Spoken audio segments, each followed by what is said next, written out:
இந்திய போயிங் 787 விமானம் London Gatwick விமான நிலையத்திற்கு புறப்பட்ட சிறிது நேரத்திலேயே அகமதாபாத் நகரில் விபத்திற்குள்ளானதாக ஏர் இந்தியா தெரிவித்துள்ளது.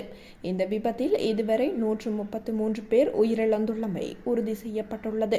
230 பயணிகள் மற்றும் 12 பணியாளர்கள் உட்பட 242 பேரை ஏற்றி பயணித்த விமானம் சர்தார் வல்லபாய் படேல் சர்வதேச விமான நிலையத்திற்கு அருகிலுள்ள மெஹானி பகுதியில் விழுந்து நொறுங்கியது.